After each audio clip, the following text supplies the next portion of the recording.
Bismillahirrahmanirrahim. Assalamualaikum warahmatullahi wabarakatuh.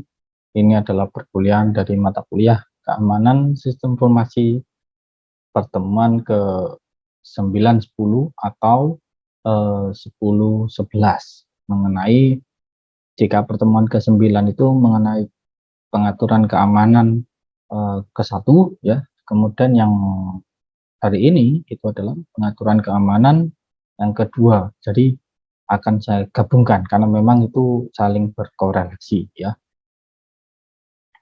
Baik,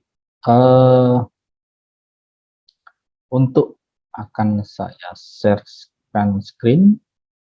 Ini saya recording menggunakan Zoom meeting ya. Saya record menggunakan Zoom meeting.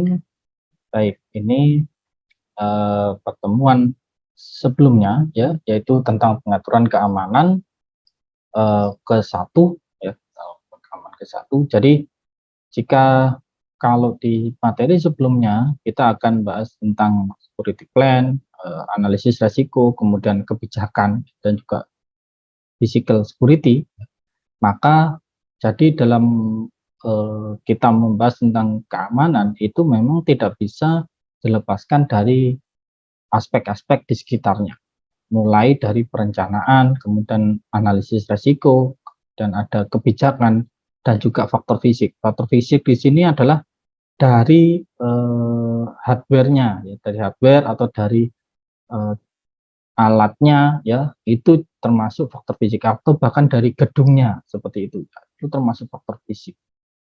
Sehingga kalau memang kita ya selaku orang yang concern dia terhadap keamanan sebuah sistem informasi, maka kita harus selalu mengedepankan yang namanya ini ya, PAKK ya, yaitu perencanaan, analisis resikonya, kemudian ada kebijakan sama faktor fisik. Misal seperti ini ya. Jadi sebelum kita melakukan perencanaan, itu kan kita harus tahu dulu apakah sudah ada kebijakannya, seperti itu. Apakah sudah ada kebijakan? Jika sudah ada kebijakan, maka kita bisa langsung melakukan perencanaan. Ya. Jadi perencanaan itu harus didukung dengan kebijakan yang ada di perusahaan atau instansi atau di institusi ya tempat kita nanti akan bekerja. Misal ada kebijakan tentang jam 12 sampai jam 1 ketika waktu istirahat itu diperbolehkan mengakses sebuah media sosial.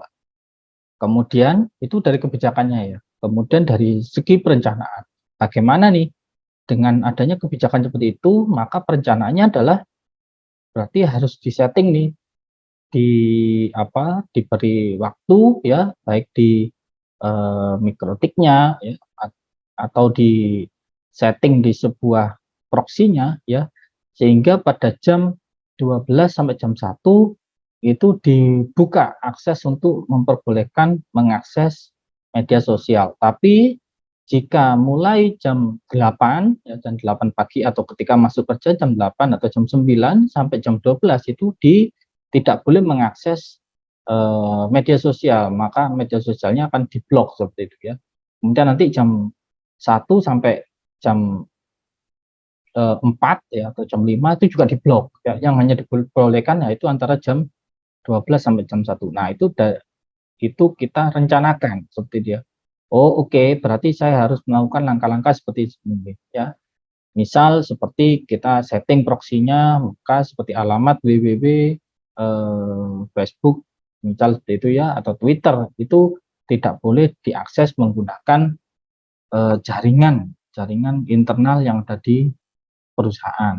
Nah, itu nanti akan masuk melalui perencanaan. Nah, ada analisis resiko. Di analisis resiko ini kita nanti akan ada juga membahas ya, akan saya tunjukkan berapa sih kerugian gitu ya, kira-kira jika terjadi kehilangan data seperti itu.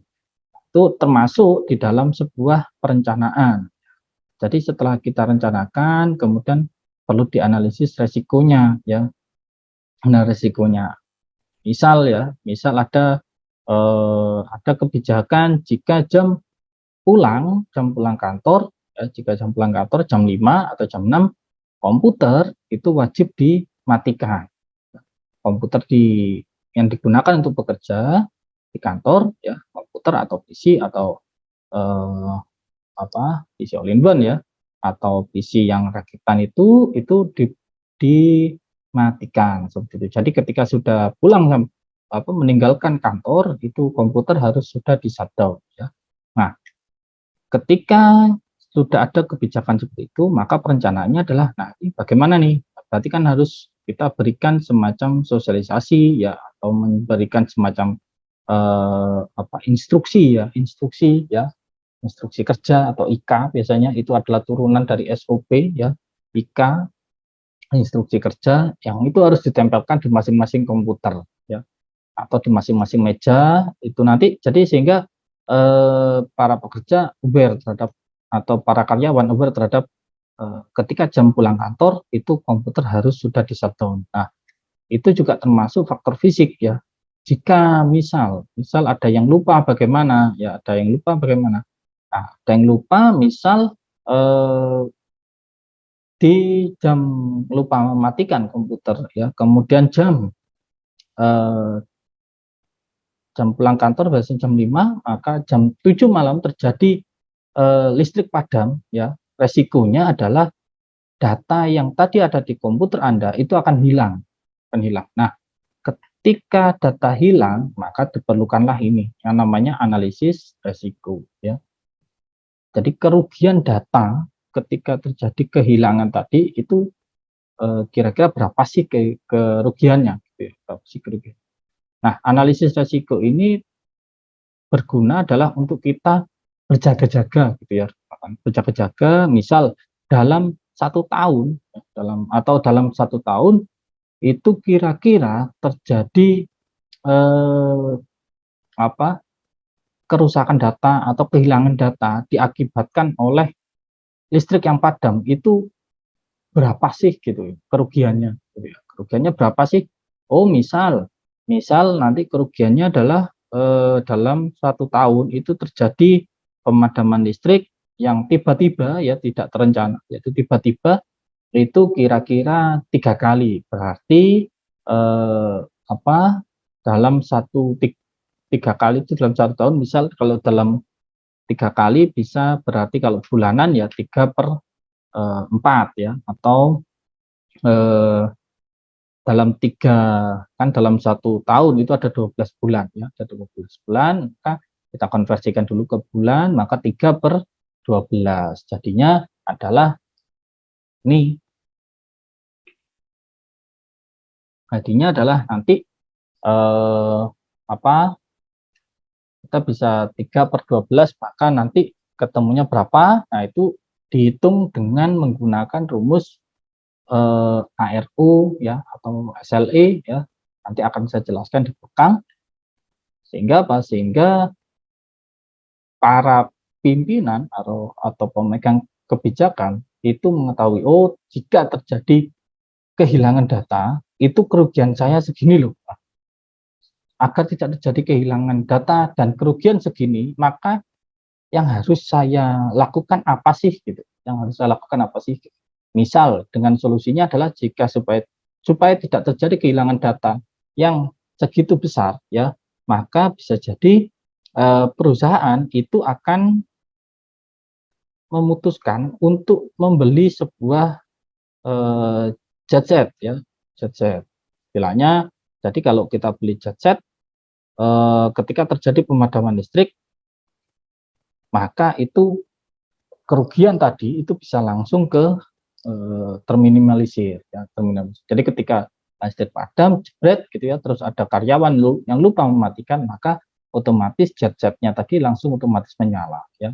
Dan komputer itu jangan sampai nanti langsung nancep eh, ke ke saklarnya listrik ya, tapi tiap-tiap komputer harus diberikan UPS agar ketika terjadi pemadaman listrik seperti tadi dan menunggu jet-jetnya ini nyala ya, ada waktu kira-kira plus minus 5 menit, ini komputer masih tetap bisa menyala ya, komputer masih bisa tetap menyala dan UPS akan otomatis bekerja seperti itu.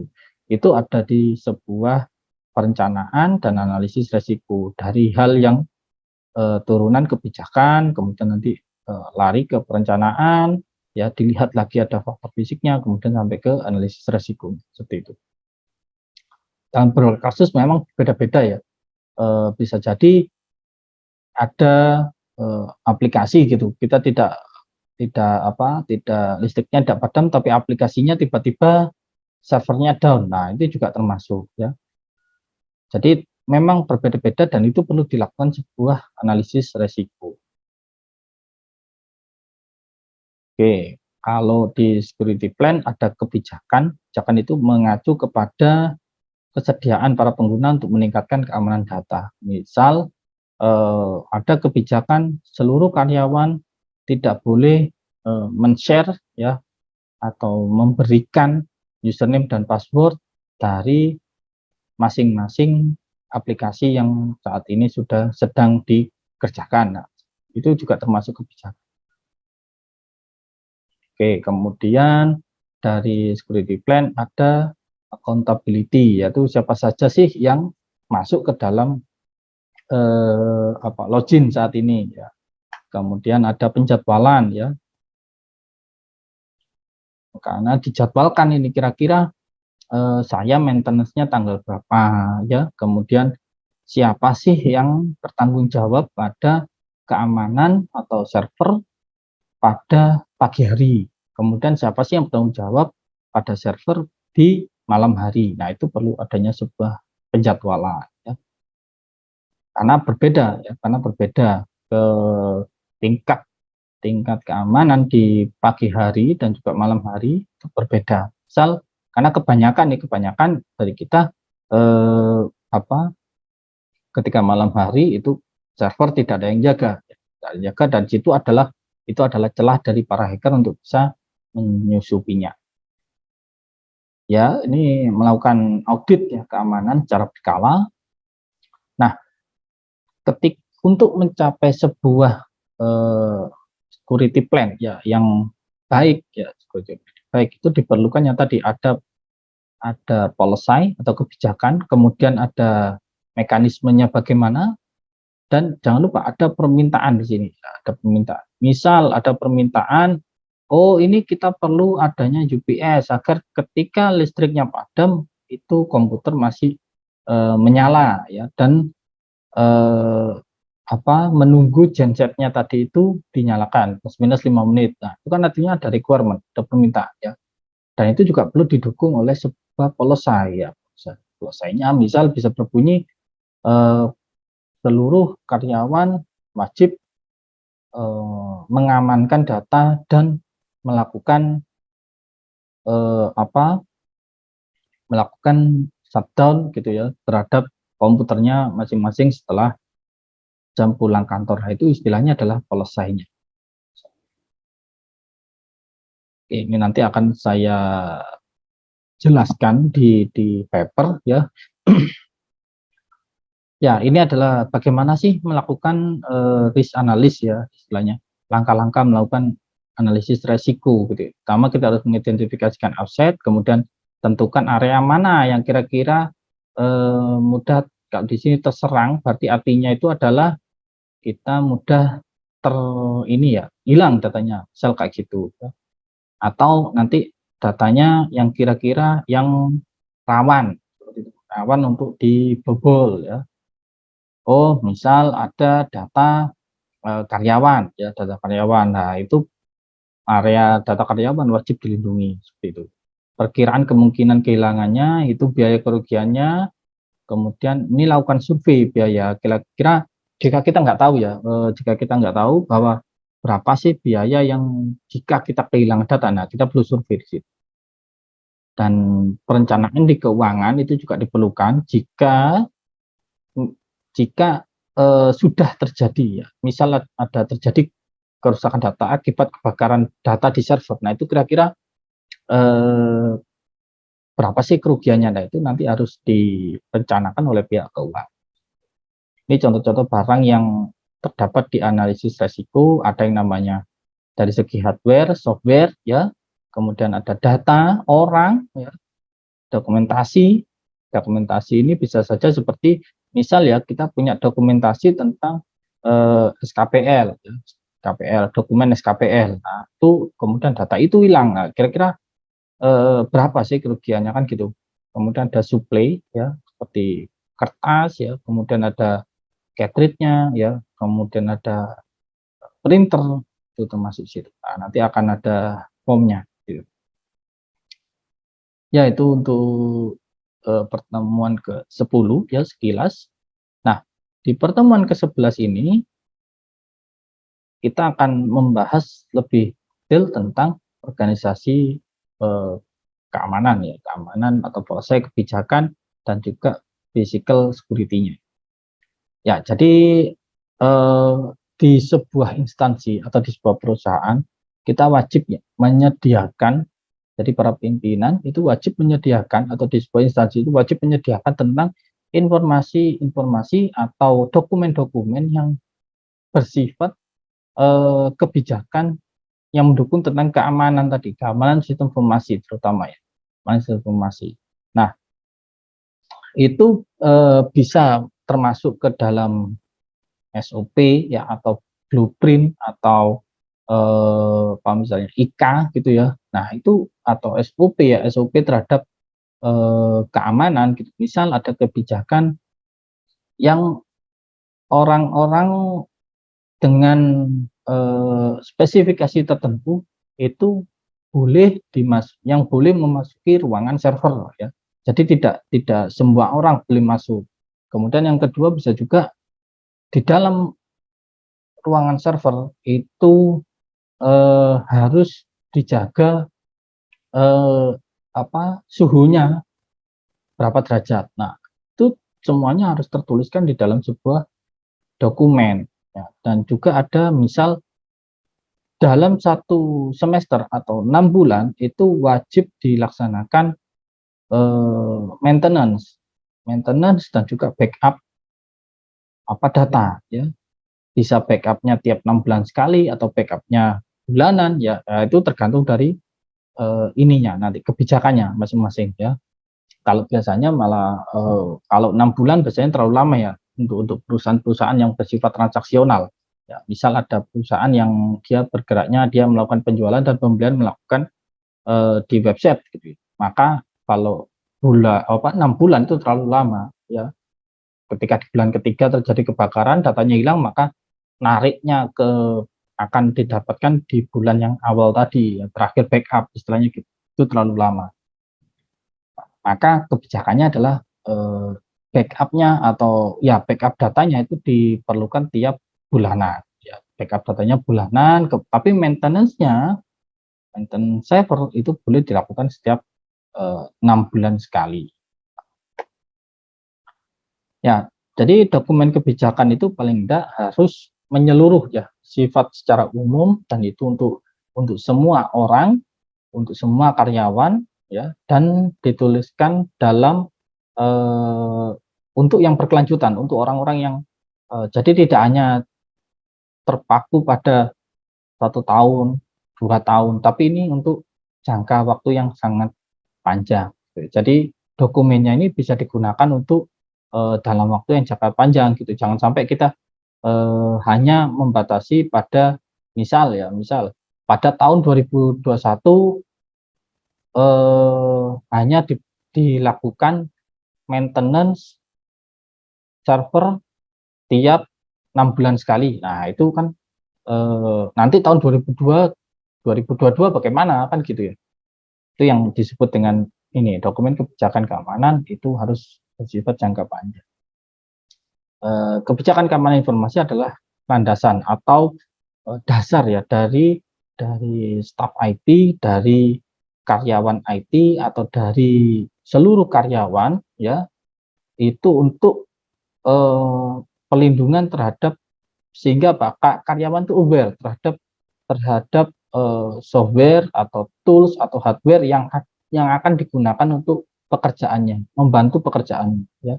Jangan sampai dengan tidak adanya kebijakan tadi, terus karyawan itu dia bisa seenaknya gitu ya, dia bisa seenaknya misal dia membawa pulang bawa pulang data perusahaan untuk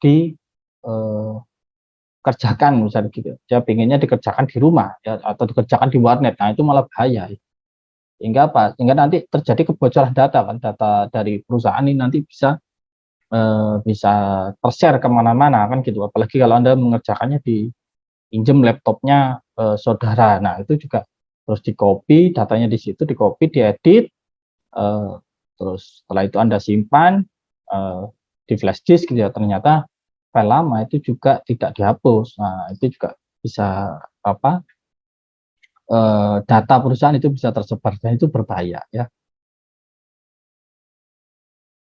Kebijakan dibuat untuk mengatur ya, untuk memberikan kenyamanan, memberikan batasan kepada seluruh karyawan ya, baik itu karyawan dari tingkat manajer sampai ke level karyawan yang bawah, baik itu OB ya, itu juga termasuk kena kena ke termasuk dalam kebijakan keamanan informasi itu. Jangan sampai kita mentang-mentang sebagai seorang GM ya atau general manager atau sebagai manajer di sebuah perusahaan terus kita masuk ruang server dengan seenaknya gitu ya. Nah, itu artinya itu tidak diatur kan gitu. Berarti kan kebijakan keamanan itu harus diatur, harus disetujui oleh seluruh karyawan, seluruh lapisan karyawan, baik itu level GM sampai ke level OB ya.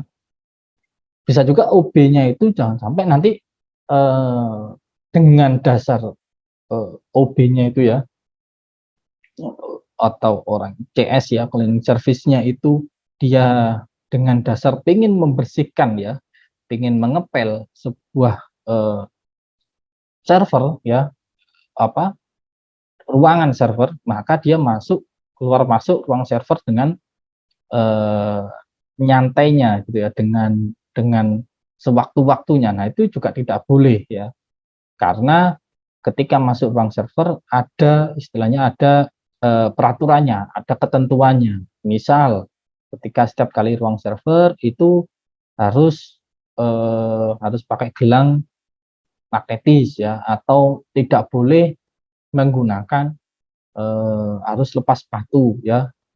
Ruang server harus steril dari hal-hal yang tidak diinginkan. Nah, jangan sampai nih di ruang server nanti diadakan tumpengan ya. Di ruang server nanti diadakan latihan senam ya. Kemudian di ruang server juga diadakan kegiatan-kegiatan yang mengakibatkan servernya itu menjadi memicu hal-hal yang tidak diinginkan. Misal di situ kalau kita bawa makan ya atau tumpengan di dalam ruang server ya bisa jadi nanti servernya ini tertumpah oleh air minum ya, sehingga nanti bisa terjadi kerusakan data dan itu akan merugikan sekali bagi perusahaan ya. Nah, jadi eh, di dalam dokumen itu ada guidelines dan juga prosedur istilahnya gitu, dan itu seharusnya di setiap perusahaan yang sudah ada staff IT-nya itu harusnya ada ya, seharusnya ada. Jadi ini ada beberapa tujuan dari kebijakan, bukannya tujuan kebijakan keamanan itu untuk memper apa ya memper eh, apa sehingga karyawan itu nanti mikirnya, oh karena adanya kebijakan keamanan ini maka karyawan itu tidak bisa bergerak dengan lincah, tidak bisa ruang geraknya dibatasi, tidak ya, tidak seperti itu. Tapi dengan adanya kebijakan maka eh, perusahaan itu melindungi aset-aset atau informasi-informasi yang bersifat sensitif ya, misalnya seperti data keuangan, kemudian data karyawan. Misal kalau di bank itu ada data kredit nasabah ya. Jadi nasabah ini dia kredit berapa, nomor telepon ya, email. Nah, itu kan wajib untuk kita jaga ya. Apalagi dengan perkembangan saat ini ya, email itu bisa terkoneksikan dengan akun bank ya. Email itu juga terkoneksikan dengan akun media sosial Anda masing-masing. Kemudian akun dari data karyawan itu juga terkoneksi dengan alamat rumah, nomor handphone, dan itu akan sangat-sangat berbahaya sekali ya. Di mana ada sebuah fitur di sebuah bank gitu ya, itu dia bisa menarik uang tanpa harus menggunakan tanpa harus menggunakan kartu ya, kartu ATM. Cukup dengan handphonenya tadi ya, dia cukup menempelkan handphonenya kemudian ditarik di atau menggunakan handphonenya kemudian ditarik di ATM center terdekat. Nah, ini kan kalau nomor teleponnya si karyawan itu diambil ya, tercuri gitu kan. Nah, ini kan akhirnya eh, keuangan karyawan bisa dimasuk ke dalam ranah penipuan kan gitu ya. Jadi bukan kebijakan keamanan itu bukan untuk memperkecil ruang gerak dari karyawan, tapi justru dengan adanya dokumen kebijakan keamanan itu, maka karyawan itu nanti bisa menjadi lebih aware ya, lebih berhati-hati, lebih bertanggung jawab terhadap data-data pribadinya, baik data-data pribadi maupun data yang ada di perusahaan. Ya. Dan juga ini yang terakhir, dengan adanya kebijakan keamanan itu bisa sebagai pembimbing ya terhadap karyawan baru. Karyawan baru biasanya dia masuk, dia belum tahu adanya beberapa peraturan kebijakan keamanan, maka dengan adanya dokumen kebijakan keamanan, maka dia bisa membaca, oh ternyata ketika dia pulang kantor, komputer wajib dimatikan. Nah, seperti itu. Oke, ini eh, apa? Ada beberapa, jadi ada ini ada Internet Security Policy ya. Jadi di sebuah kebijakan ya, kebijakan yang ada di sebuah internet ya, kita juga harus kita juga harus aware gitu ya, kita juga harus waspada, kita juga. Nah, di sebuah email itu juga sekarang sering terjadi yang namanya phishing ya. Kita tiba-tiba dikirim email yang menyatakan bahwa oh akun Gmail Anda sekarang sudah penuh, agar tidak terjadi kepenuhan, maka silahkan mengisi biodata ini untuk bisa kami bantu meningkatkan jumlah kapasitas di Google Anda, di Gmail Anda. Nah, di situ diisi PIN-nya ya, PIN-nya dari email, kemudian ada lagi alamat emailnya, nama orang tua, nomor telepon. Nah, kalau sudah ngisikan itu ternyata terjadi pembobolan akun. Pembobolan akunnya itu disebut dengan phishing ya. Nah, itu juga kita harus waspada. Jadi jangan sampai kita mengisi biodata sembarangan ya, biodata sembarangan. Baik itu berada di media sosial atau phishing yang melalui email. Phishing itu macam-macam kalau sekarang ya. Ada phishing yang dia menyusupi ke media sosial ya, ada juga yang phishing yang langsung dia ke email ya. Jadi kita wajib berhati-hati. Nah, sedangkan physical security ya, physical security itu ada beberapa poin di physical security yang kita wajib waspadai ya. Ada natural disaster ya, maksudnya terjadi bencana alam, nah itu kita harus waspadai. Kemudian ada kebakaran ya. Nah, ini yang saya sebut dengan kehilangan daya atau listrik, pemadaman listrik ya. Terus ada jadi ada pemadaman listrik, ada yang namanya penurunan eh, daya listrik. Ya. Kemudian ada human vandals, istilahnya adalah kesalahan atau perusakan yang dilakukan oleh manusia.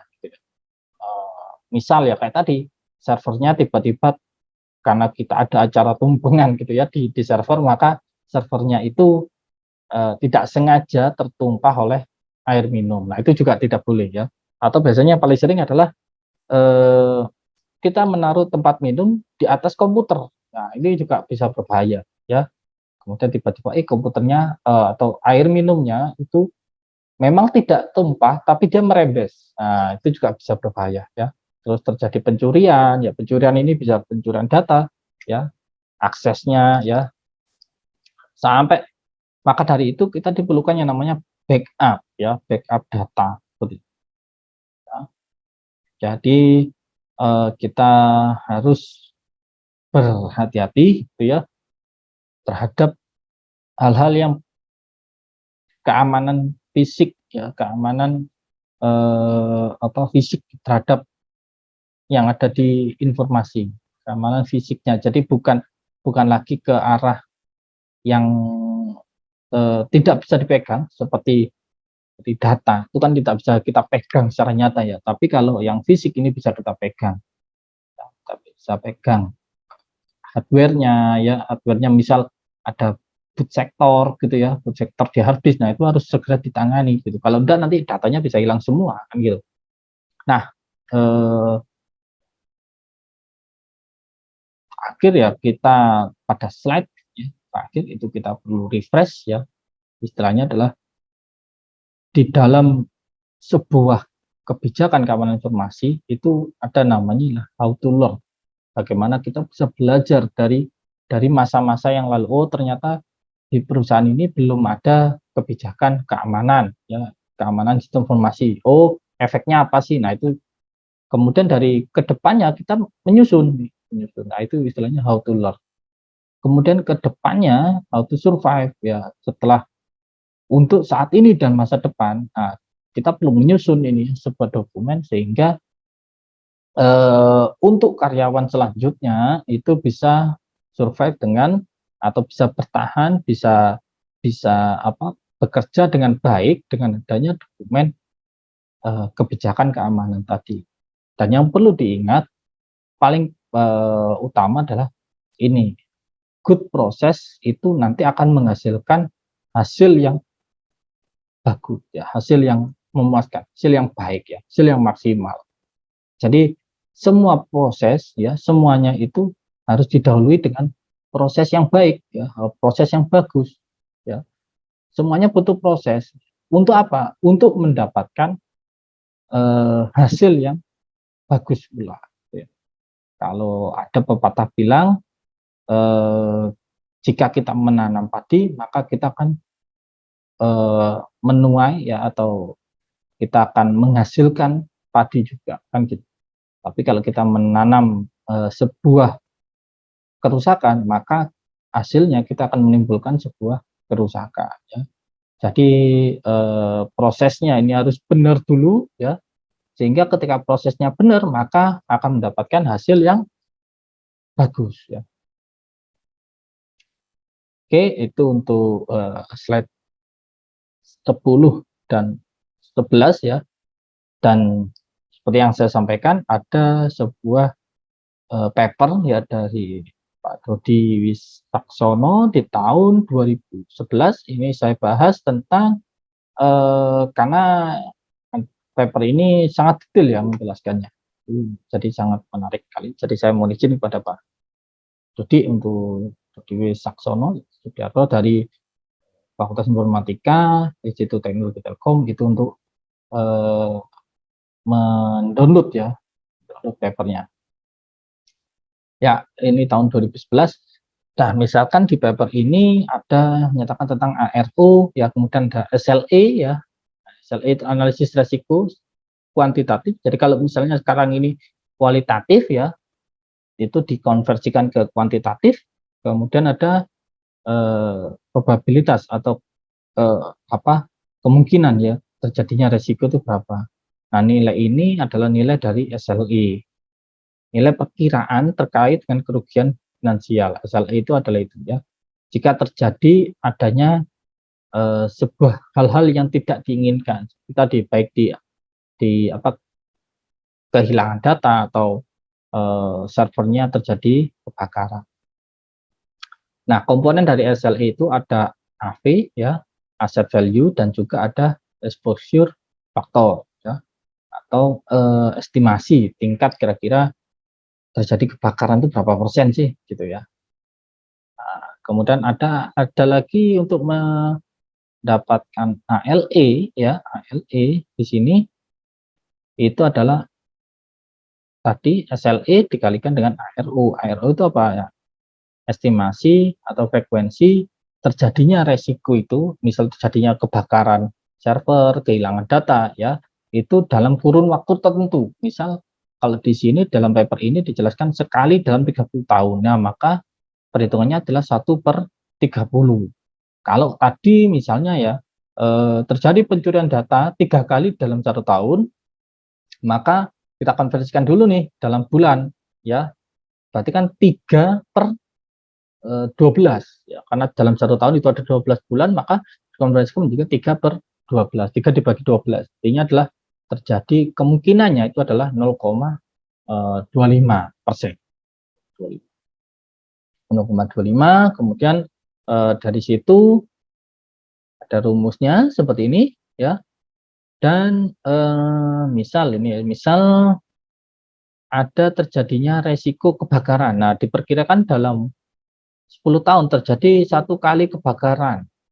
Dan ini berdampak pada kerusakan fisik dan terhentinya suatu layanan. Nilai ARO tadi ya dalam kurun waktu tertentu itu adalah berarti kan dalam 10 tahun ini terjadi 1 kali, berarti 1/10, 1/10. 1 kali dalam 10 tahun. Maka nilainya ARO-nya adalah 0,1. Nah, nanti akan dijadikan sebuah tabel seperti ini. Misal terjadi, nah ini ya, kita akan bahas tentang yang poin 6 ini. Misal terjadinya kebakaran pada server database. Berapa server? 1 ya. Nilainya berapa? Nilainya 7 juta ya. Nilai satuannya server tadi ya. Ini misal ya, misalnya di server itu harga komputer servernya itu misal 7 juta gitu ya. Karena nanti data ada lagi nih. Nah, ini ya data poliklinik, software juga ada. Jika terjadi software misal server kali, jadi kalau yang di poin 6 ini dia bahas tentang servernya saja ya. Servernya harganya 7 juta. Nilai totalnya ya 7 juta ya. Identifikasinya dia kan fisik tadi ya, masuk ke fisik. Nah, EF ya, EF tadi prosentase terjadinya kebakaran dalam kurun waktu 10 tahun itu kan berapa? Oh, 1 kali ya. Berarti tadi kalau 1 kali maka RO-nya 0,1, ini berapa persen gitu ya. Oh, terjadi kebakaran kemungkinannya adalah 50% ya. Nah, maka 50% untuk mendapatkan SLE ya, maka 50 ini adalah 50% dikalikan dengan 7 juta. Maka dapatnya adalah 3.500.000. Dengan 3.500.000 ini, maka nilai ARO-nya adalah 0,1 dan ALE current atau ALE saat ini ya, itu adalah 3.500.000 dikalikan 0,1. Jadi nilainya adalah 350.000. Nah, ALE itu adalah perkiraan ya, estimasi dari sebuah terjadinya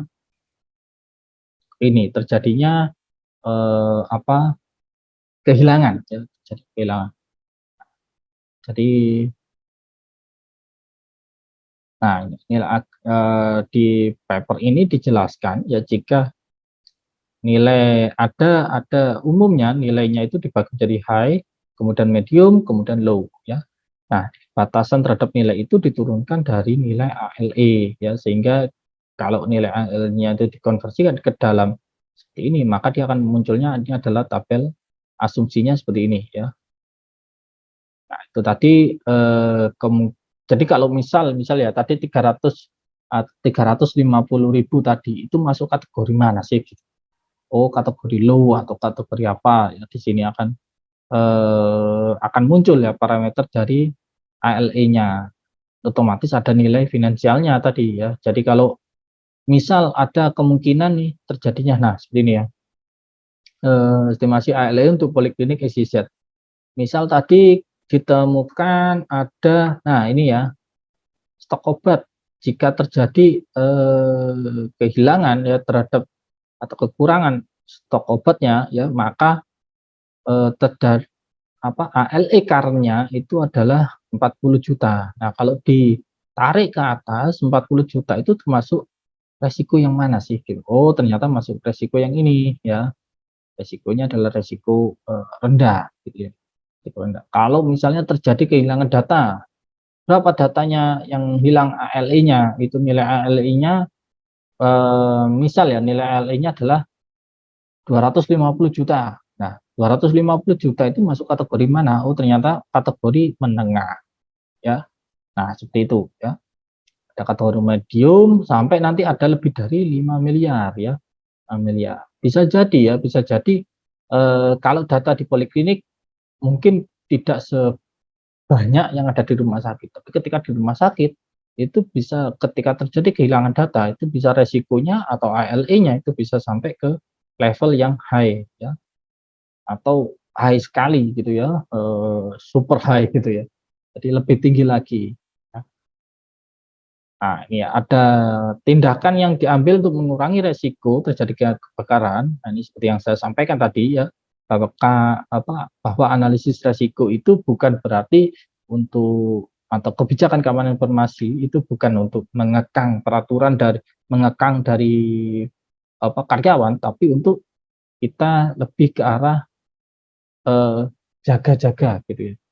Jaga, kira-kira stepnya apa sih setelah, jika kita sudah mendetailkan ini, ya, maka langkahnya apa sih yang harus bisa kita tentukan. Misal, nah ini ada pembelian alat pemadam kebakaran sejumlah 6 buah. Nah, kemudian pemasangan alat alarm asap, ya, pembelian hard disk eksternal untuk backup data, ya, 1 juta. Jadi jika tadi di total terjadi kerugian seperti ini, ya, jika ini semuanya 1 sampai 16 ini terjadi gitu, terjadi kebakaran, maka kerugiannya bisa sampai 500 juta, ya. Maka dari itu tindakan preventifnya adalah kita menyediakan dana sekian, 21.500.000 untuk menanggulangi jika terjadinya kebakaran. Kan jauh lebih murah ini, ya, 21 juta jika dibandingkan dengan yang hampir 400 juta sekian, ya. Seperti itu. Nah, sehingga dari data di atas, jadi ada ALE saat ini atau current, ada ALE projected. Projected artinya adalah ALE ke depannya, ya, untuk masa depan. Kira-kira jika resikonya ini, kerugiannya diperkirakan tingkat kerugiannya akan menjadi berkurang kalau dilakukan tindakan-tindakan yang preventif tadi, ya, untuk menghandle ini ALE current. Nah, maka nilai yang didapatkan itu bisa, nah ini ya, 18 atau 18/1. Artinya berarti kalau kita bisa memberikan, ya, tindakan atau rincian tadi dari preventif, ya, kita bisa menghandle itu, kita bisa menanggulanginya sampai ke perbandingan 18/1 tadi, ya. Jadi total kerugiannya bisa direduksi. Yang semula kerugiannya ini bisa 400 juta, ya, per tahun, ya, ini kan total per tahun, ya, 400 juta per tahun, itu bisa direduksi menjadi hanya 7 juta, ya, seperti itu. Oke, begitu pula dengan pencurian, ya. Kemudian di bawah ada pemutusan aliran listrik, ya, jadi ada pemadaman listrik nih seperti yang saya sampaikan, ya. Perkiraan 6 kali pemadaman dalam setahun. Nah, setahun berarti 6/1, ya, 6/1. Kemudian perkiraan 6 kali terjadi gangguan layanan internet. Nah, ini juga dimasukkan, ya, 6/1 juga. Berarti kan nanti ARO-nya jadi 6, ya. Pemutusan layanan telepon itu 1 kali dalam 2 tahun, ya. Nah, jadi ini kita perlu memilah-milah kira-kira apakah tadi ada kebakaran, terus ada kehilangan data, ada pemutusan layanan telepon, kemudian ada apalagi pemutusan layanan internet, ya, aliran listrik, ya, sampai ke pencurian data, ya, dan juga sampai ke yang terakhir di sini di paper ini itu sampai ke adanya terjadi virus, ya. Diperkirakan terjadi 6 kali gangguan, ya, gangguan software atau virus dalam setahun. Maka RO-nya adalah 6 per 1, ya, 1 kali dalam setahun. Berarti dia terjadi gangguannya 6 kali, maka nanti tindakan preventifnya adalah, nah ini, melakukan migrasi ke sistem operasi Linux, training dasar, maka hasilnya itu bisa total kerugiannya yang semula itu 120 juta, itu bisa kita reduksi menjadi 10.500.000 per tahun ya, seperti itu. Jadi untuk nilai ARO-nya itu adalah dia ditentukan apakah itu tahunan ya. Jadi kalau dalam satu ini ya, dalam satu sub ya, dalam satu misal pencurian ya itu maka diperkirakan dalam 1 tahun untuk 1 kali pencurian ya. Maka itu berlaku untuk seluruh yang item yang ada di tabel ini. Maka itu untuk satu tahun semua gitu ya. Tapi kalau yang di sini yang di atas ini terjadi kebakaran itu adalah 10 tahun terjadi kebakaran 1 kali. Nah, itu juga berlaku untuk seluruh item yang ada di tabel ini ya. 1 sampai 16. Begitu pula dengan terjadinya pemutusan aliran listrik ya. Itu untuk tabel yang ada di sini ya. Ya, jadi untuk ARO-nya jika yang saya tadi di awal itu saya sebutkan dikonversikan ke bulan, maka dalam paper ini itu langsung ya, langsung tidak perlu dikonversikan ke bulan, tapi langsung dikonversikan ke tahun. Jadi kalau terjadi kebakaran, misal atau terjadi adanya serangan virus 3 kali dalam setahun, maka 3/1. Maka ARO-nya adalah 3, nilai ARO-nya 3. Itu saja dari saya. Sekian dan terima kasih. Tetap semangat dan jaga kesehatan kita masing-masing. Jangan lupa menggunakan prokes dimanapun kita berada. Terima kasih. Salam sehat dan wassalamualaikum warahmatullahi wabarakatuh.